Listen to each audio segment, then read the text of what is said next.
नमस्कार, मी उमेश कुमावत आणि न्यूज 18 लोकमतमध्ये आपलं स्वागत आहे। 2019च्या महासंग्राममध्ये अनेक दिग्गज नेते आम्ही आपल्यासमोर घेऊन येत असतो आणि सध्या महाराष्ट्राच्या राजकारणात सर्वात चर्चेचा विषय कोणता असेल तर बहुजन वंचित आघाडीच्या सभांना आघाडीच्या सभांना होणारी प्रचंड गर्दी, लाखांनी लोक येत आहेत। या गर्दीमागचं नेमकं रहस्य काय आहे? काय महाराष्ट्रात तिसरा आघाडीचा जो एक मोठा पर्याय होता, एक पोकळी होती, ही काय तिसरी आघाडीचा हा उदय आहे? अनेक प्रश्न आहेत, अनेक आरोपही आहेत आणि यांनाच उत्तर देण्यासाठी आज आपल्याबरोबर आहेत वंचित बहुजन आघाडीचे सर्वेसर्वा प्रकाश आंबेडकर। बाळासाहेब, आपलं न्यूज 18 लोकमतमध्ये स्वागत आहे। स्वागत।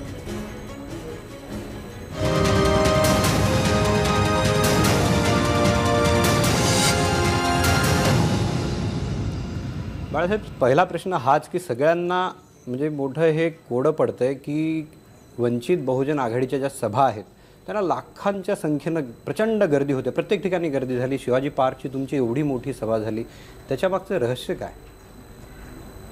इथल्या राजकारण्यांनी जे सत्ता कुटुंबशाहीमध्ये केलेली आहे, गेली 70 वर्ष हा खेळ चाललेला आहे आणि कुठेतरी सामान्य माणसाला असं वाटतं की माझं कुठेतरी सहभाग झाला पाहिजे, तो सहभाग नाही।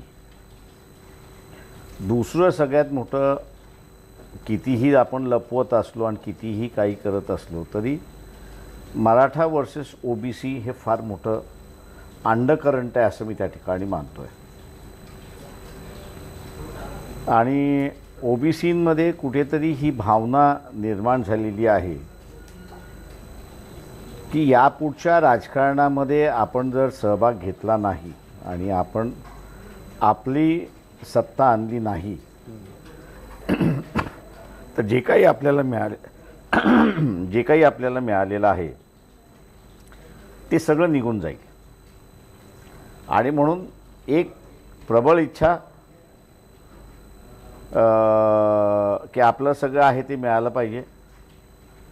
दुसरं मी असं म्हणेन त्याच्यामध्ये की आम्ही आता एकत्र आलं पाहिजे, सोशली एकत्र आलं पाहिजे, हा त्याच्यातला भाग आहे। आणि तिसरं मी असं म्हणेन की धनगरांनी हा जो सुरुवात केलेला लढा त्याला भटक्या विमुक्ताने पिकअप केला आणि माळी समाजाने त्याला असणारा हातभार लावला। तेव्हा हे combination of socio economic factors जे आहेत, हे कॉम्बिनेशन ऑफ सोशो इकॉनॉमिक फॅक्टरनी एकत्र करण्यामध्ये आम्ही सक्सेसफुल झालो असं मी त्या ठिकाणी मानतो। आणि जी काही मेन मंडळी आहेत या सगळ्या ह्याच्यामध्ये, त्यांचा इलेक्शन ओरिएंटेड हा कार्यक्रम नसल्यामुळे किंवा इलेक्शन ओरिएंटेड न राहिल्यामुळे सिमेंटिंग माझ्या अंदाजानं अधिक होऊ शकला आणि विश्वास आम्ही निर्माण करू शकतो। तो विश्वास लोकांचा असणारा सभेमध्ये येतो आहे। ते आम्हाला पैसेही देतात आहेत, स्वतःच्या खर्चाने येतात आहेत, स्वतःच्या खर्चाने जात आहेत। त्याच्यामुळे सभेचा कार्यक्रम हा लोकच करतात आहेत, येणारी लोकच त्या ठिकाणी ही करतात आहेत। मी असं म्हणेन की हा एक सोशल बदलाव बऱ्याच वर्षानंतर मी असणारा पाहतो। नाही म्हणजे आता इथली जी तुमची सभा झाली शिवाजी पार्कची, म्हणजे जे प्रोफेशनल जसं पार्टीज ज्या बघितल्या आपण, BJPची सभा असो, काँग्रेसची सभा असो, त्यांचेही मल्टीकॅम सेटअप असतात आणि मीडियालाही आउटपुट देतात। तुमच्याही सभेला तसंच होतं, म्हणजे प्रचंड खर्चही असेल तुमच्या सभांचा? नाही, माझ्या अंदाजानं प्रबुद्ध भारताचं असताना आमचं जे सेटअप आहे हे 3.5 लाखाचं आमचं सेटअप आहे। त्याचा खर्च सगळा, कॅमेरा आणि त्याच्यानंतर लाईन्स घेणं आणि नंतर मग प्रबुद्ध भारत हे ब्रँड अगोदरपासून अस्तित्वात होतं, नावाला होतं। वर्षभरापूर्वी आम्ही असं प्रबुद्ध भारत पाक्षिक हे असं सुरुवात केलं होतं। त्याला आता असणारं आम्ही यूट्यूब आणि व्हिडिओ मार्फत असणारं एक चॅनल सुरुवात केलं की जे इतरांना मिळालं आणि त्याच्यामुळे आमचा रीच फार मोठा झाला, एक भाग। दुसरा भाग, दुसरं कोणी शेअर करत नाही। आम्ही असणारा ज्याला शेअर पाहिजे त्यांनी शेअर करावं ॲट नो कॉस्ट। त्याच्यामुळे जिल्ह्यामधले अनेक लहान लहान यूट्यूब पत्रकार चे चॅनल्स जे आहेत ते सगळं लॉग ऑन करतात आणि दाखवत बसतात। नाही, मोठे चॅनल दाखवतात, आम्हीही दाखवतो। हा, ते तुम्ही आता घेताय त्याच्यामध्ये असणार आहे। तुम्ही जिल्ह्यांमध्ये आणि तालुक्यांमधले असणारे जे कोणी छोटे छोटे त्या भागामध्ये चॅनल चालवतात त्यांनी फार मोठ्या प्रमाणात असणारं प्रबुद्ध भारताच्या या चॅनलला लॉग इन करतात आणि ते दाखवतात त्या ह्याच्यामध्ये. आणि एक असं आहे की मला जे काही फीडबॅक आहे ते तिथल्या चॅनलवाल्यांना डिमांड आहे लोकांकडून की हे तुम्ही आम्हाला दाखवा, आणि म्हणून त्याच्यातलं फार मोठं प्रमाणात तेही पुढे आलेत असं दिसतंय आम्हाला. नाही, ही जी गर्दी होते त्याच्यामुळे एक आरोपही झाला की ही गर्दी स्पॉन्सर्ड आहे. ते नाही, माझ्या आरोप करणारे आरोप करतील, त्याच्याशी आम्ही काही पर्वा करत नाही. मी गेली 35 वर्ष या आरोपांना फेस करत आलेलो आहे. आणि घराणेशाहीने आता जेवढा आरोप करतील तेवढं मी असं म्हणेन अधिक चांगलं आहे आम्हाला. ते सोपं आहे, तेवढी आमची असणारी पब्लिसिटी होते एक भाग, आणि जो त्याच्या खर्चाने जो आलेला असतो आणि त्याच्या खर्चाने गेलेला असतो आणि त्यांनी या कार्यक्रमाला डोनेशन म्हणून दिले असते, तो अजून 4 शिव्या ह्यांना घालत असतो. त्याच्यामुळे ह्यांनी आमच्यावरती आरोप करावे, मी म्हणे अजून मोठ्या प्रमाणात आरोप करावे, ते आम्हाला फार बेनिफिशियल आहेत असं मी त्या ठिकाणी मानतो. आता एक मुख्य मुद्दा जो आजकाल तुमची चर्चा सुरू आहे काँग्रेस राष्ट्रवादीबरोबर, म्हणजे तुम्ही आघाडीत जाणार का, ही जी चर्चा सुरू आहे, तर नेमकं तुमच्या मनात काय आहे? ते आमच्या मनात पहिल्यापासून होतं की आघाडीत जायचं म्हणून, नाही असं नाही. आणि म्हणून वंचित आघाडीची पहिला राऊंड झाल्यानंतर जुलै महिन्यामधला आम्ही काँग्रेसला ऑफर दिली होती व तुमच्याकडे उमेदवार नाही, आणि आजही माझा आरोप आहे की काँग्रेसकडे उमेदवार नाही. मावळ रायगडमधला आज आपण असताना बघितलं ते मला जे काही आरोप केलं होतं त्याच्यावरती असताना आज निघालं आहे की त्यांच्याकडे उमेदवार नाही. घराणेशाहीच्या आरोपातून वाचायचं असेल तर त्यांनी आर पाटलांची असणारी मुलगी हिला असताना सांगलीतून या ठिकाणी आणलेलं आहे, अशा बातम्या आहेत त्या ठिकाणी. आम्ही त्यांना असं हेच म्हणाल की तुम्ही हारलेल्या ज्या आहात 3-3 वेळा लागोपाठ, त्या आणि ज्या ठिकाणी तुमच्याकडे उमेदवार नाहीत ते आमच्याकडे शेअर करा. पण त्याच्या अगोदर आमची असणारी जी आट होती की बा RSSला संविधानाच्या चौकटीमध्ये आत्ता आणणं गरजेचं आहे. एवढे दिवस इलिगली त्यांचं चाललं होतं, हे ठीक होतं, पण आता त्यांनी थेट हात घातला आहे की संविधान बदललं पाहिजे. तेव्हा एकतर त्यांना संविधानाच्या आतमध्ये घेऊन या, नाही तर त्यांना असणारा फ्री हँड द्या, त्यांना जे काही करायचं असेल. आम्हाला असं वाटतं की त्यांना फ्री हँड देता कामा नये. हे संविधान असेल तरच त्याच्यामधला असणारं व्यवस्थित या देशाचा गाडा चालू शकतो. आणि तेव्हा काँग्रेसला आम्ही म्हणाल 50 वर्ष तुमची सत्ता झाली, इंदिरा गांधीपर्यंत असताना काही प्रयत्न झाले, त्याच्यामध्ये फुल फ्लेज झाले नाही, आम्ही असं म्हणत नाही. आत्ता तुम्ही आमच्याबरोबर ज्यावेळेस समझोता करायला मागताय त्यावेळेस संविधानाच्या चौकटीमध्ये आणण्याचा आराखडा हा तुम्हीच दिला पाहिजे. आम्ही देणार नाही, आम्ही त्यासाठी चर्चेलाही बसणार नाही. तुमची मानसिकता ही पहिल्यांदा तुम्ही तयार केली पाहिजे, तुमचा अजेंडा हा तुम्ही पहिल्यांदा तयार केला पाहिजे. तो जर अजेंडा असेल तुमचा तरच आम्ही तुमच्यावर बसू, नाही तर आम्ही बसणार नाही. कारण काँग्रेसचं कॅरेक्टर हे बदललेलं आहे. गांधीयन काँग्रेस ही राहिलेली नाही, ही हिंदुत्ववादी काँग्रेस झालेली आहे. आणि ती दुसरं तिसरं कोणी नाही तर सोनिया गांधींनीच ते जाहीर केलेलं आहे. त्याच्यामुळे हे कॅरेक्टर, काँग्रेसचं कॅरेक्टर आणि RSSचं कॅरेक्टर हे दोन्ही सारखे आहेत, फक्त एक सॉफ्ट आणि एक हार्ड एवढाच आहे. त्याच्यामुळे तुम्ही हे सॉफ्ट कॅरेक्टर घेऊन जगणार असाल तर आम्हाला असणारं पॉसिबल नाही आहे येणं. तेव्हा तुम्हाला असं वाटत असेल पॉसिबल असेल तर आम्हाला पुन्हा इथं असणारं जुनी गांधीयन काँग्रेस जी आहे ती RSSची लढत होती, ते जर कॅरेक्टर पुन्हा येणार असेल तर आम्ही तुमच्याबरोबर बसायला तयार आहोत. तर तुम्ही बसायला तयार आहेत, तेही बसायला तयार आहेत, पण 22 जागा कुठून देणार ते त्यांनी ठरवायचं आहे. आता आमची डेडलाईन संपली, आम्ही असणारे आमचे कॅन्डिडेट्स उभे केलेले आहेत. त्याच्यामुळे जागा द्यायचा न द्यायचा इश्यू नाही आहे. एकदा डेडलाईन दिल्यानंतर त्यांनी एक्सेप्ट केलं पाहिजे होतं की त्यांच्याकडे असणारा RSS बरोबर त्यांना लढायचं नाही आहे त्या सगळ्या ह्याच्यामध्ये. त्याच्यामुळे घडली नाही आणि आम्ही असणाऱ्या 22 जागा आता जाहीर करून बसलेलो आहोत. नाही, तुम्ही बोलता की हरलेल्या जागा द्या, मग बारामती, नांदेड त्या जागा ते जिंकलेल्या जागा आहेत ना. नाही, आम्ही हारलेल्या मागत होतो कारण की याचं आम्हाला माहिती होतं की आम्ही काय क्रिएट केलेलं आहे हे आम्हाला माहिती आहे. मी जोपर्यंत मुंबईमध्ये येत नव्हतो तेव्हाच मुंबईतल्या प्रेसला आणि इतर कोणाला काहीच माहीत नव्हतं की मी काय शिजवलेलं आहे ते. मुंबईची असणारी सुद्धा सभा आमची होणार नाही अशा बऱ्याच वावड्या होत्या. तर मी अनेक जणांना म्हटलं की वावड्या राहतील, आम्ही जे काही घडवलेलं आहे केलेलं आहे ते मुंबईच्या ह्याच्यामध्ये सुद्धा आपल्याला दिसेल त्या सगळ्या ह्याच्यामध्ये. तेव्हा आम्ही असणारा आता म्हणतो की आम्ही ड्रायव्हर सीटमध्ये त्यावेळेसही बसलो होतो, आजही बसलेलो आहोत. त्याच्यामुळे आम्ही काँग्रेसने जिंकलेल्या जागा आम्ही मागतच नव्हतो, काँग्रेसकडून हारलेल्या जागा मागत होतो. त्या का आम्हाला माहिती आहे त्या हारलेल्या जागा आम्ही जिंकण्यामध्ये कन्वर्ट करण्याची आमची क्षमता होती. नाही, माझा प्रश्न आहे जिंकलेल्या जागांविषयी की तुम्ही जिंकलेला का मागता? जी बारामती आहे, आम्ही जिंकलेला मागितलेलाच नाही. आता असताना तो इश्यू संपलेलाच आहे. हां, नाही म्हणजे याचा अर्थ तो इश्यू आता असताना माझ्या दृष्टीने ज्यावेळेस आम्ही डेडलाईन दिली हां. या ह्याच्या अगोदर तुम्ही असताना बसणार असाल तर बसा, तुम्ही बसणार नसाल तर आम्ही असताना जाहीर करणार. We are a political party. मग तुम्ही आता म्हणजे एक आम्ही प्रकारे असताना जाहीर झालेले आहेत. बाळासाहेब तुम्ही एक प्रकारे सांगताय की आता आघाडीबरोबर तुम्ही जाणार नाही.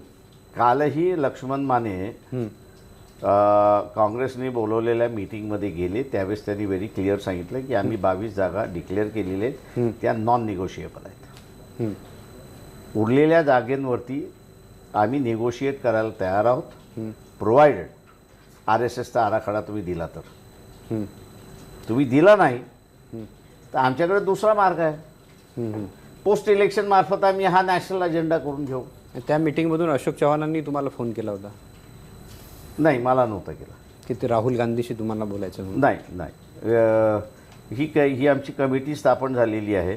लक्ष्मण माने, अण्णाराव पाटील, अशोक सोनवणे अध्यक्ष आणि महेंद्र रोकडे काल होते. पण दॅट विल बी एक फ्लेक्सिबल राहील, कोणाला वेळ असेल तसं तो जाईल. तेव्हा त्यांनी जाऊन ह्या गोष्टी सगळ्या सांगितल्या की या सिच्युएशनमध्ये आहे. तेव्हा 22 जागा आम्ही ज्या डिक्लेअर केलेल्या आहेत ते नॉन निगोशिएबल आहेत. उरलेल्या जागा ज्या आहेत ते उरलेल्या जागेंवरती आपण बोलावं. म्हणजे एक प्रकारे क्लोज समजायचं आम्ही आता आमच्या स्वतःचं इंटरनल आम्ही असं एक डेडलाईन केलेली आहे. नोटिफिकेशन निघालं इलेक्शनच्या तर उरलेल्या जागा आम्ही जाहीर करून टाकू. म्हणजे संपलं, आता तुम्ही आघाडीबरोबर जाणार नाही? नाही, आम्ही नोटिफिकेशनच्या अगोदर काँग्रेसला इंटरेस्टेड असेल तर त्यांनी बोलावं, नसेल तर आम्ही असताना 22 द्याव्या.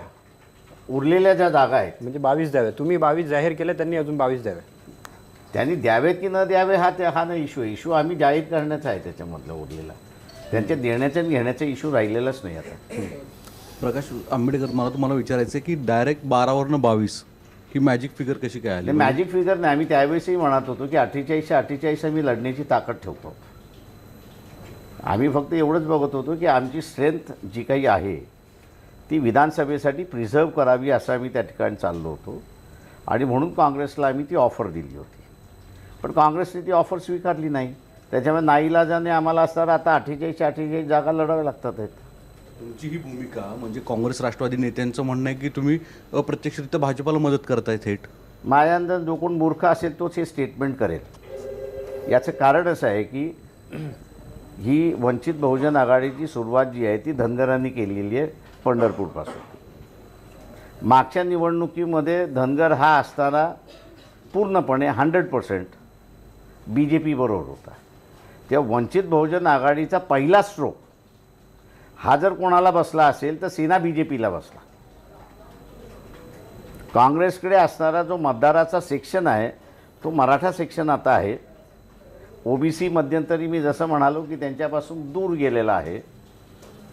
आणि आत्ताच्या ह्याच्यामध्ये जे काही पॉलिटिकलायझेशन OBCचं झालेलं आहे त्या पॉलिटिकलायझेशनमध्ये त्यांना भीती पुन्हा मराठा समाजाची आहे की पॉलिटिकल स्ट्रक्चर बदललं नाही तर आपले आरक्षण आपलं संपलं, ही त्यांची भीती आहे. खरी खोटी मी त्याच्यामध्ये जात नाही, पण ही त्यांची भीती आहे. हा सेक्शनसुद्धा मेजॉरिटी BJP बरोबर होता. आज तोच सेक्शन बाहेर येऊन वंचित बहुजन आघाडीबरोबर जॉईन झाला.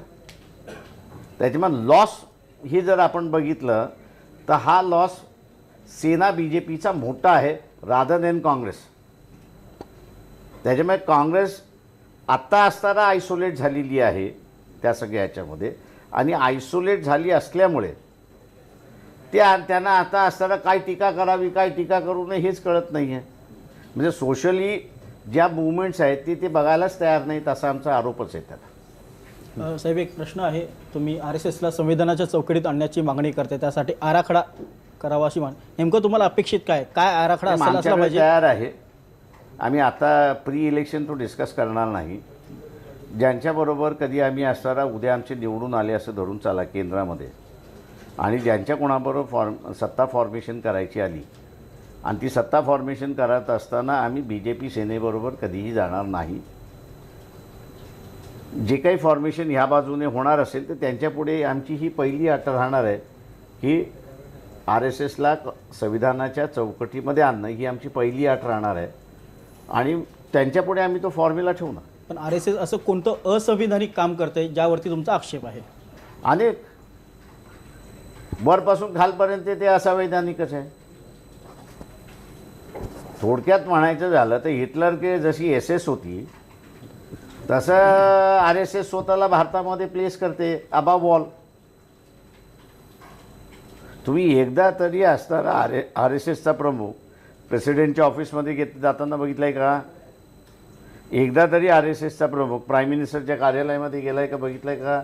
अटल बिहारी वाजपेयीला ते बोलवत होते, मोदींना आता हे बोलवतात आहेत. तेव्हा हे स्वतःला हिटलरच्या RSSच्या स्टाईलवरती जे प्लेस करतात आहेत. आम्हाला असणारं या देशाचं संविधान सगळ्यात श्रेष्ठ संविधान पाहिजे आणि सगळ्यांनी ते संविधान मानलं पाहिजे अशी आमची भूमिका आहे. बाळासाहेब, एवढी होणारी गर्दी, तर जी तिसरी आघाडी आहे, तिसऱ्या आघाडीचा एक पोकळी होती महाराष्ट्रात, ती तिसऱ्या आघाडीचा हा उदय आहे की तुमच्या उभ्या राहण्यामुळे काँग्रेस आणि NCPला फटका बसणार आणि जी एक कुजबूज सुरू झाली की ही भारतीय जनता पार्टीची B टीम आहे? मी पुन्हा इथे असताना हे करतो की ज्यांनी कोणाला आमच्यावरती आरोप करायचे त्यांनी खुशाल आरोप करावे, जोरदार आरोप करावे. A टीम B टीम जे काही म्हणायचं असेल ती त्यांनी म्हणावं. त्यांच्या ह्या आरोपाने आम्हाला असणारं स्ट्रेंथ मिळते इन दिस. एका दृष्टीने की आता बीडमधला आमचा जो उमेदवार आहे तो असणारा कैकाडी समाजाचा आहे, किंवा जालन्यामधले असणारे जे उमेदवार आहेत ते असणारे विश्वकर्म समाजाचे आहेत. जे लोहार, सोनार, कुंभार असे जे म्हणून त्यांनी एक विश्वकर्म म्हणून असे स्वतःचं एक आयडेंटिफिकेशन केलेलं आहे. किंवा भंडारा गोंदियामधला असणारा उमेदवार जो आहे तो दिवर समाजाचा आहे. आता असा हा जो क्लास आहे सगळा, हा क्लास पहिल्यांदाच लोकशाहीमध्ये उमेदवारीच्या समोर येतोय किंवा राजकीय पटरावरती त्या ठिकाणी येतोय, आणि आम्ही आल्यानंतर यांच्या सगळ्यांच्या पोटात दुखायला लागले. म्हणजे आमच्या उभ्या राहण्याने पोटात दुखायला लागले, आणि म्हणून आम्हाला असणारं आता हे A आणि B टीम करतात आहेत ते म्हणतात अजून करा, आम्ही तुम्हाला दाखवतो. त्याच्यामुळे हे जेवढे आरोप करतील तेवढी चीड वाढणार आहे, आणि जेवढी चीड वाढणार आहे तेवढा तो अधिक वंचित बहुजन आघाडीकडे सरकणार आहे. त्याच्यामुळे ह्या टीकेचं आम्ही असं स्वागतच करतो आहे. तुम्हाला पाहिजे तेवढी टीका करा. याचं मी जसं कारण म्हणाल की ही पीपल्स मुवमेंट झालेली आहे. म्हणजे आता जे काही उमेदवार आम्ही उभे केलेले आहेत त्या उमेदवाराचं 22 उमेदवाराचं फंडिंगसुद्धा जे आहे ते सामान्य माणूस त्या ठिकाणी करतो आहे. त्यामुळे एकही उमेदवार आमचा असणारा करोडपती नाही, एकही उमेदवार तिथं असणारा लखपतीसुद्धा नाही. त्या भागातला असणारा वंचित समूह आपली गाडी करतो आहे, वर्गणी गोळा करतो आहे, गाडी करतो आहे, प्रचार करतो आहे. त्यांनीच स्वतःचं असणारं बूथ कमिट्या स्थापन केलेल्या आहेत त्या सगळ्या ह्याच्यामध्ये, आणि तोच प्रचाराला त्या ठिकाणी लागलेला आहे. तुम्हाला एक फक्त तुम्हाला असं वाटतं की काँग्रेसचं मिसकॅल्क्युलेशन झालं की दलित त्यांच्या मागे उभा आहे? सध्या महाराष्ट्रात असं दिसतंय की कोणत्या एका नेत्याच्या पाठीमागे जर उभे असतील तर तुमच्या मागे म्हणजे एवढी गर्दी होते तुमच्या सभांना? ते मी आता असं म्हणेन की दलितामधला सगळा सेक्शन म्हणजे चर्मकार असेल, मातंग समाज असेल, होलार असेल, कैकाडी असेल, किंवा त्याच्यामधला असणारा चर्मकार समाज असेल, मातंग समाज असेल, हा आता संविधानाच्या प्रश्नावरती तो एकटवलेला आहे. आणि त्याचा असा विश्वास नाही की काँग्रेस ही संविधान वाचवेल, ह्या त्याचा अजिबात विश्वास नाही आहे. त्याच्यामुळे ही आता सगळीकडे माझ्या अंदाजानं वन ट्रॅक माइंड असं मी म्हणेन, ते वन ट्रॅक माइंड असं झालेलं आहे की वन ट्रॅक माइंड म्हणजे वंचित बहुजन आघाडीबरोबर आपण गेलं पाहिजे या सगळ्या ह्याच्यामध्ये. तीच पोझिशन मी इथे असताना मला धनगरांची दिसते आणि तीच पोझिशन मला भटक्यांची आणि माळ्यांची सुद्धा या ठिकाणी दिसते. तुमच्या सभांना होणारी लाखांची जी गर्दी आहे ती मतात परिवर्तित होण्यासाठी जी संघटनात्मक बांधणी लागते ती आत्ता तुमच्याकडे सध्या दिसत नाही आणि आर्थिक पाठबळ पण नाही असं तुम्ही आत्ताच सांगितलं की सगळेजण गोळा करतात. अशा परिस्थितीमध्ये जे वास्तव आहे निवडणुकीचं ते मान्य करत किती जागा तुम्ही निवडू शकतात असं तुम्हाला वाटतं आणि निवडून येणार कसं? ते मी जसं म्हणालो की पीपल्स मुवमेंट एकदा झाली की कार्यकर्तेही तुम्हाला भेटतात, प्रचारकही तुम्हाला त्याच्यामध्ये भेटतात, डोनेशनदारही तुम्हाला असणारं देतात आणि ही माझी मुवमेंट आहे ही त्याची भावना होते. अशी परिस्थिती ज्या ठिकाणी होते त्या ठिकाणी तुमच्याकडे ऑर्गनायझेशनली किती स्ट्रॉंग आहात याची गरज नाही. ऑर्गनायझेशनली तुम्ही असं म्हणायला लागलात तर वी आर ऑर्गनायझेशनली व्हेरी स्ट्रॉंग त्या सगळ्या याच्यामध्ये फक्त आता ज्या पद्धतीने आम्हाला असणारं कार्यकर्ते आम्ही उभे करू शकलो किंवा त्या सगळ्या ह्याच्यामध्ये टीम्स आमच्या ज्या उभ्या करून ह्या सगळा कार्यक्रम असणारा उभा केला त्याच्यावरनं एकतरी लक्षात आलं पाहिजे की ग्राउंड लेवल इन्फ्रास्ट्रक्चर जे आहे ते ग्राउंड लेवल इन्फ्रास्ट्रक्चर आमच्याकडे अगोदरही होतं. आता मी म्हणेन फक्त ते नव्या ह्याच्यामध्ये स्ट्रेंथनिंग फार मोठ्या प्रमाणात झाले. यंगर जनरेशन जो आहे तो आमच्याकडे असणारा आता मोठ्या प्रमाणात जोडलेला आहे. एक प्रश्न असा आहे, तुम्ही दोघांचं कॅरेक्टर सांगितलं, एक भाजपचं आणि दुसरं काँग्रेसचं, सॉफ्ट आणि हार्ड असं म्हणालात. मग MIMला कुठं ठेवता तुम्ही? ते कुठल्या कॅरेक्टरचे आहेत? इट्स मी असं म्हणेन की ते मुस्लिम रिप्रेझेंटेटिव्ह कॅरेक्टर आहे असं मी त्या ठिकाणी बघतोय. OAC हे स्वतः एक इंटेलेक्च्युअल असल्यामुळे वेगवेगळ्या विषयांवरती ते बोलतात. मुस्लिम ओपिनियन त्या सगळ्या विषयांवरती करण्याचा त्यांचा असणारा प्रयत्न आहे आणि मुस्लिम रिप्रेझेंटेशन कुठेतरी असलं पाहिजे एवढं ते पाहतात. एवढंच फक्त मी त्यांचा रोल बघतोय त्या आत्ताच्या ह्याच्यामध्ये. नाही, तुम्ही आता MIMबद्दल बोलला, तुमच्या बरोबर आहेत ते. औरंगाबादमध्ये काय झालं? तुम्ही उमेदवारी घोषित केली, तिकडे ते MIMवाले बोलतात आम्हाला उभं राहायचं आहे. ते कॉम्प्लिकेशन आहे. मी असं म्हणेन की कॉम्प्लिकेशन नाही आहे आणि मला तर इम्तियाजनी पुन्हा असणारं ट्विट त्या ठिकाणी केली रात्री की औरंगाबादचे जे काही आहे ते मी आणि OAC असं दोघं बसून आम्ही ठरवू. या सगळ्या ह्याच्यामध्ये मी असं म्हणेन की मतभेद काहीच नाही आहे त्याच्यामध्ये.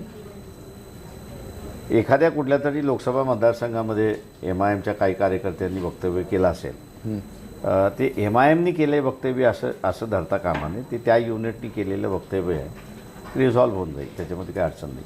सर, तुम्ही कायम लोकशाही घटना आणि याचं समर्थन करता, त्याचा पुरस्कार करता, त्याच्याबद्दल भांडता, पण काल बऱ्याच वेळा तुम्ही असं वक्तव्य करता. काल तुम्ही म्हणालात की माझ्यावर टीका करायला ठोकून काढा, ट्रोल करणाऱ्यांना, किंवा रत्नाकर गायकवाडांना मागच्या वेळेस मारहाण झाली त्याचं पण तुम्ही तसं अप्रत्यक्षपणे समर्थनच केलं होतं. तर हे कसं काय? म्हणजे लोकशाही म्हणजे असणारं फ्रीशाही नाही एवढं आपण लक्षात घेतलं पाहिजे. तेव्हा लोकशाहीमध्ये असणारं सुद्धा बियॉन्ड अ लिमिट तुम्ही गेलात, whether that is possible or not possible हाही त्याच्यातला भाग असतो. आता एक वस्तू जसं असणारं आंबेडकर भवन जे आहे हे चळवळीचं सेंटर आहे. चळवळीचं सेंटर कोणी पाडणार असेल तर लोक मारणारच आहे, कारण की ते चळवळीचं सेंटर आहे. त्याच्यामध्ये मी त्याचं समर्थनच करणार कधीही. त्याच्यामुळे मी काल बोललो आणि आज विड्रॉ करणार अजिबात नाही. किंवा तुम्ही असताना कोणाला तरी ट्रोल करणार असाल तर त्या ट्रोलची असणारी दिशा पाहिजे, स्टेटस पाहिजे, पर्सनल नाही नसता कामा नये, इन्सिन्युएशन नसता कामा नये. आज जसं आहे की आम्हाला बी टीम म्हणतात, पण मी असताना अनेक जणांना विचारतो ना, शरद पवार आणि NCPने डायरेक्ट BJPला समर्थन घेतलं त्यावेळेस सगळेच जणांची तोंडं बंद होती. वाय? कारण का शरद पवारांकडे सुद्धा रिटॅलिएशनची कॅपॅसिटी आहे. त्याच्यामुळे हे डबल स्टँडर्ड जे आहेत या डबल स्टँडर्डच्या विरोधात आहे. पण बाळासाहेब, ठोकून काढा ही भाषा, कारण ही शिवसेना किंवा मनसेला ठीक आहे, पण तुम्ही असं करावं हे याच्यामध्ये. आता मग माझं म्हणणं असं आहे, मग तुम्ही असणारा आता नरेंद्र मोदींनी विमानाने बॉम्ब हल्ले केले त्याला तुम्ही काय म्हणणार? ठोकूनच काढलं. आणि मी त्याचं समर्थन करतो, ठोकून काढलं पाहिजे होतं, गरज होती. दोन गोष्टीचं असतं, म्हणजे कोणाला तरी समर्थन करायचं आणि कोणाला तरी असताना खुश करायचं या मताचा मी नसतो. तुम्हाला ज्यावेळेस लक्षात येतं की या ठिकाणची गरज आहे तर ती गरज भागल्या गेली पाहिजे, तरच व्यवस्था चालते, नाही तर चालत नाही. म्हणजे ठोकून काढा म्हणजे मारहाण करा की त्यांचं उत्तर विचाराने द्या? तुम्ही विचाराने द्या. आता मोदीने काय केलं? विचाराने दिलं उत्तर. 2 बॉम्ब टाकूनच दिले ना उत्तर. मग त्याचं काय म्हणणार तुम्ही? त्याचं तुम्ही समर्थन करणार नाही. मी मोदींचं समर्थन करतो की त्यांनी 2 बॉम्ब टाकले. बाळासाहेब, मी ती असताना गोष्ट- म्हणतो की ती त्यांनी गोष्ट अजून वेगळी. 4 ठिकाणी टाकलं असते तरी मी त्याचं समर्थन केलं असतं. नाही, ती गोष्ट वेगळी आहे. ही नाही, नाही, मारहाणीची कुठची गोष्ट आहे. वेगळी ही नाही. हिंसेची गोष्ट आहे इथल्या आपल्या कुठलीही इथली. कुठलीही गोष्ट वेगळी नाही. जस्ट बिकॉज ती अक्रॉस दी बॉर्डर आहे म्हणून त्यातला डिफरंट पॅरामीटर्स लावायचे आणि कुठलीही गोष्ट देशामध्ये आहे म्हणून डिफरंट पॅरामीटर लावायचं, हे दुगलं आयुष्य मी कधी जगलेलो नाही म्हणजे आणि हिंसेने मी उत्तर फॉलो द्या. करत नाही. म्हणजे हिंसेने उत्तर आहे. माझं ठोकशाचं म्हणणं आहे, समर्थन. काही वेळेस तुम्हाला असताना बुद्धाच्या थिअरीमध्ये सुद्धा त्यांनी असताना म्हटलंय की तुम्हाला हिंसा जर करायची असेल तर 2 गोष्टीची गरज आहे. एक तर तुम्हाला विल पाहिजे आणि एक तर नीड पाहिजे. विल आणि नीड ज्या ठिकाणी असेल त्या ठिकाणी तुम्ही ठोकून काढलंच पाहिजे, तरच समाज व्यवस्था टिकते, नाही तर टिकत नाही. तेव्हा मोदींनी जे काही केलं त्याचं मी समर्थन करतो. त्यांनी अजून 4 ठिकाणी म्हणजे टाकलं पुरावे असतं मागू तरी नये माझं- लोकांनी. त्यांचं समर्थन आहे म्हणजे पुरावे मागू नये असं? नाही, मी पुराव्याचं नाही म्हणत आहे, ठोकण्याचं काम म्हणतो मी. पुराव्याच्या नंतर येणार त्याच्यात. नाही, पुरावे त्याच्यावर जे राजकारण सुरू आहे की पुरावे लोक मागतायत ते असे माझ्या अंदाजानं एअर अटॅकवरती मर्यादित राहिलं असतं की आम्ही एअर अटॅक केला इथपर्यंत मर्यादित राहिलं असतं तर माझ्या अंदाजे ही कॉन्ट्रोवर्सी वाढली नसते. पण ज्या तऱ्हेनं प्राईम मिनिस्टरनी आणि अमित शहाने याचं पॉलिटिक्स करण्याचा प्रयत्न केला, राजकारण करण्याचा प्रयत्न केला, एअर स्ट्राईकचं पॉलिटिकलायझेशन करण्याचा प्रयत्न केला आणि तिथे आम्ही एवढे अतिरेकी मारले असं जिथून झालं तिथून अतिरेकी तुमच्यावरती हमला करणारच आहेत. प्राईम मिनिस्टरला जे काही क्वेश्चनिंग झालं, नरेंद्र मोदींना जे काही क्वेश्चनिंग झाले ते भारतीयांनी नाही केलेलं आहे. ते फॉरेन मीडियानी सुरुवात केली, BBC सुरुवात केली, CNN सुरुवात केली, आल जझीरानी सुरुवात केली आणि आता इतर जण सगळे करतात आहेत किंवा तुम्ही स्ट्राईक केलं हे बरोबर आहे पण माणसं मेली नाहीत, तुम्ही खोटं बोललात. मी असं मानतोय की प्राईम मिनिस्टरनी ते एअर स्ट्राईकमधलं गांभीर्य घालवलं ज्यावेळेस त्यांनी म्हटलं विदाऊट एसर्टिंग की एवढी माणसं मेली म्हणून. त्याचं गांभीर्यच तिथे गेलं. सर, एअर स्ट्राईकबद्दल तुम्ही आता आपण चर्चा करतोय तर बिफोर पुलवामा आणि आफ्टर पुलवामा लोकसभेच्या निवडणुकीकडे तुम्ही कसं बघता? याचा राजकारणावर काय परिणाम होईल? प्राईम मिनिस्टरनी फिगर जर टाकले नसते किंवा राजनाथ सिंगनी असताना जे काही स्टेटमेंट केलं आहे, म्हणजे मला असताना हे वाटते की राजनाथ सिंग होम मिनिस्टर आहे की सरपंच आहे, हाच माझ्या पुढचा प्रश्न होता. कारण का त्यांनी असताना सांगितलं की आम्ही 300 कॉल टॅप केले. म्हणजे तुम्ही अख्खी तुमची इन्स्ट्रुमेंट ऑफ इन्फॉर्मेशन गॅदरिंग ही जगासमोर एक्सपोज करून टाकली ना. म्हणजे आता त्यांना वाचवण्यासाठी तुम्हाला असताना कॉल बॅक करावा लागेल. आता ते रिप्लेस करायला किती वेळ लागेल? ही चर्चा जशी सुरुवात होईल तशी असताना BJP जसं केजरीवालचं मुख्यमंत्री असताना रेल्वेच्या ऑफिससमोर उपोषणाला बसणं आणि दिल्लीमधलं इमिजिएट रिॲक्शन असं ये बचपना है और क्या बचपना के हाथ में हम लोग दिल्ली की सत्ता, देश की सत्ता देंगे, ही चर्चा आता असताना राजनाथ सिंगच्या स्टेटमेंटने झाली, अमित शहाच्या स्टेटमेंटने झाली आणि प्राईम मिनिस्टरच्या स्टेटमेंटने झाली की हे 5 वर्ष सत्ता देऊनही मॅच्युअर झालेले नाहीत, तर हे पेटी पॉलिटिक्स खेळणारे असणारी लोक आहेत, अशी चर्चा आहे. बाळासाहेब, तुम्ही आता अगोदर जे बोलणं झालं त्यात तुम्ही असं म्हटलं होतं जवळपास हे डिक्लेअर केलं तुम्ही की आता आघाडीसोबत जाणार नाही असं जवळपास वाटतंय. तुम्ही जागाही डिक्लेअर केल्यात, पण तुमचा मग पुढचा प्लॅन काय? ते आम्ही 22 जागा डिक्लेअर केलेल्या आहे. काल जे काही लक्ष्मण मानेने काँग्रेसवाल्यांशी जी काही चर्चा झाली ते म्हटले उरलेल्या जागांची बोलणी आम्ही करायला तयार आहोत. फक्त 22? उरलेले जे आहेत हा, उरलेले 48 पैकी नाही 22 नाही जास्त हा जातात. 48 मधून 22 गेल्या इथं. 22 गेल्या, हा, 26 जागा. 26 जागेवरती आम्ही तुमच्याशी बोलायला तयार आहोत. हम्म. पण RSSला संविधानाच्या चौकटीमध्ये आणण्याचा प्लॅन तुम्ही आम्हाला द्या, तरच आम्ही तुमच्यावर या 26 बरोबर बोलू. मग आता आघाडी नाही झाली तर तुमचा पुढचा प्लॅन काय? ते आमचं नाही झालं तर आम्ही 48च्या 48 लढू. हम्म. दरवेळेस तुमची जागा फिक्स असते अकोल्याची. ह्यावेळेस आज महिना झाला तुम्ही महाराष्ट्र फिरताय, पण तुम्ही अजून कुठनं लढणार हे अजून काही डिक्लेअर केले नाही. काय गणित काय नेमकं, किती ठिकाणून लढणार बाळासाहेब? मी हां डिबेट आमच्यामधला हा चालला आहे की मी लढायचं की न लढायचं. माझ्या लढण्याने बेनिफिट होणार आहे की माझ्या न लढण्याने बेनिफिट होणार आहे, हा एकदा डिसिजन झालं की माझा मतदारसंघ मी जाहीर करतो ना. ठीक, हात माहिती ते सोलापूर हा माझ्यावरती फार मोठा प्रेशर आहे. आणि सोलापुरात तर आता सुशील कुमार शिंदे आहेत. मी काँग्रेसचं अक्षरशः तुम्ही तिथं उभारले तर सीट धोक्यात येऊ शकते. मग तरी तुम्ही मला वॉकओव्हर आहे सोलापुरात. आणि दुसरं एक असं एक थोडा कटू प्रश्न विचारतो. दरवेळेस बाळासाहेब एक इंटेलेक्च्युअल आहेत, प्रचंड मेहनती आहेत, पण नेहमी राजकीय पक्षांकडनं बाकीच्या पॅरलल नेत्यांकडनं आरोप होतो की बाळासाहेब राजकीयदृष्ट्या खूप अहंकारी आहे, त्यांच्यामुळे त्यांचं राजकीय यश त्यांना म्हणावं तसं पदरात पडत नाही. म्हणून मागच्या निवडणुकीमध्ये आणि त्याच्या मागच्या निवडणुकीमध्ये आम्ही काँग्रेसकडे माझीच सीट फक्त मागितली होती, काँग्रेसने दिली नाही. त्याच्या मी अहंकारी की काँग्रेस अहंकारी हे पण लोकांनी ठरवावं. आता या आघाडी चर्चेत तुमचा अहंकार अडवतो असा आरोप होतोय. मी चर्चेला बसलेलोच नाही आहे. चर्चेला जे बसलेले आहेत, लक्ष्मण माने बसलेले आहेत, की प्राध्यापक किसन चव्हाण बसलेले आहेत, अशोक सोनवणे आहेत, आणि त्याच्याबरोबर अण्णाराव पाटील आहेत. तेव्हा मी नाहीच आहे. समजा राहुल गांधींनी आवाहन केलं तरी तुम्ही चर्चेला बसणार नाही? ते चर्चेला बसायला माझी कधी ना नाही. पण आत्ता जे काही आम्ही अनाऊन्स केलेलं आहे 22 जागा, त्या निगोशिएबल आम्ही ठेवणारच नाही आहोत.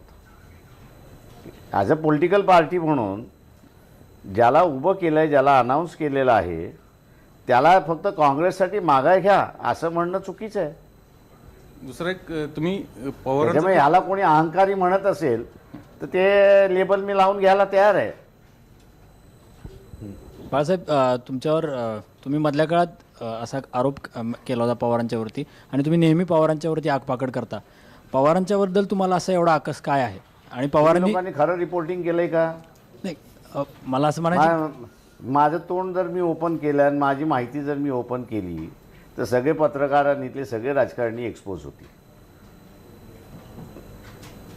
त्याच्यामुळे कृपा करून मला हा प्रश्न कधी विचारत जाऊ नका. माझा तोल सुटला तर खरं काय ते बोलून मोकळा होऊन जाईल. त्याच्यामुळे आय नो कॅरेक्टर्स. मी आता लोकांनी हे पवारांमुळे तुम्हाला विसरू नये की मी काँग्रेससोबत डॉक्टर बाबासाहेब आंबेडकरांचा नातू आहे. त्याच्यामुळे अनेक लोक अनेक माहिती देत असतात आणि त्याच्यावरनं कोणाशी संबंध ठेवायचा, कोणाशी संबंध ठेवायचा नाही हे मी ठरवतो. आघाडीत न जाण्यासाठी शरद पवार हे एक अडथळा आहेत का? आमचं काँग्रेसबरोबरचं चाललेलं आहे. काँग्रेसने कोणाला त्यांच्या सीट नंतर शेअर करावा आम्ही त्याला कंडिशन टाकलेल्याच नाही आहे.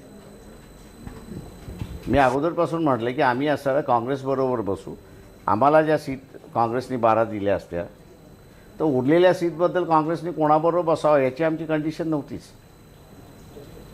तर बोलणार आम्ही म्हटलं तर काँग्रेसबरोबरच. बाळासाहेब, काँग्रेसकडून साधारणतः तुम्हाला किती सीट्स देण्याची तयारी, म्हणजे पहिल्या जी सुरुवात तुम्ही चर्चेला केली तर त्याच्यात किती? 2 जागा. आणखी एक प्रश्न आहे की 98ला जो महाराष्ट्राने प्रयोग बघितला होता की रिपब्लिकन नेत्यांना मोठं यश मिळालं होतं लोकसभेमध्ये, तर तसा काही बघताय का तुम्ही आता ह्या 2019च्या इलेक्शनमध्ये? नाही, मी असं म्हणेन की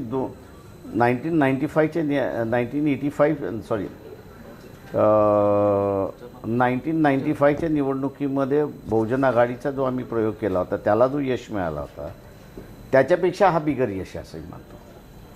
त्याचं फॉलोआउट असं होतं की 3 वर्षानंतर लोकसभेच्या ज्या निवडणुका झाल्या त्या लोकसभेच्या निवडणुकीमध्ये जे काही वातावरण तयार झालं होतं ते वातावरणाचा फायदा रामदास आठवलेला मिळाला, त्या फायद्याचा गवई साहेबांना मिळाला आणि त्याच्याचबरोबर कवाडेला मिळाला. त्याच्यानंतर ते came back to square one. गेल्या काही दिवसांमध्ये जर पाहिलं तर रामदास आठवले यांना तुमच्याविषयी जरा जास्तच प्रेम आलेलं दिसून येतं. वेगवेगळ्या पत्रकार परिषदेमध्ये, सभेंमध्ये तुम्ही RPIमध्ये या, तुम्हाला अध्यक्ष करू, तुम्ही जी भूमिका करताय ते म्हणजे आम्हालाच मदत, म्हणजे युतीला मदत करणारी आहे अशा स्वरूपाची भूमिका येते. नेमकी खतखत काय आहे? ते त्यांनाच विचारलेली. नाही, तुम्हाला कळत असेल ना. मला काहीच कळत नाही त्याच्यावर. इतकं प्रेम काय आहे? म्हणजे मी आसोलीचं प्रेम बघितलेलं आहे. त्या आसोलीचं प्रेम असं आहे की ते चाटत बसतं माणसाला. ते जसं चाटत जातं तसं तसं त्याचं रक्त घोटत जातं आणि त्याचं रक्त घोटलं की त्याचा अंत होतो. त्याच्यामुळे अशा प्रेमापासून मी जरा वाचत असतो. सर एक प्रश्न आहे. आठवले गट आणि एक तुमचा गट असं एक सोडून गणराज्य आघाडी ही एक नवीन दलित संघटना जरा म्हणजे 100 संघटना एकत्र येऊन आलेली आहे. याबद्दल तुम्हाला काय वाटतं? मी काय असं ऐकलेलं नाही अजून. वेळ आपला संपलेला आहे. हा विचार. वंचित बहुजन आघाडीची जर सत्ता आली तर मुख्यमंत्रीपदाचा चेहरा कोण असणार? तुमचंही नाव चर्चेत आहे, कोण असतील? आता लोकसभेचे आहेत. नाही, तर विधानसभा लोकसभेच्या आपण विचार करू पहिल्यांदा, नंतर आम्ही लोकसभेचं विधानसभेचं करणार आहोत. तुम्हाला इच्छा आहे मुख्यमंत्रीपदासाठी? नाही, मी लोकसभेत लढत असतो. मी अजून विधानसभा लढवलेल्या नाहीत. आपली वेळ संपलेली आहे. बाळासाहेब, तुम्ही इथे आलात, मनमोकळेपणाने बोललात, त्याबद्दल धन्यवाद. आमची ही न्यूजरूम चर्चा आम्ही इथेच थांबवतो.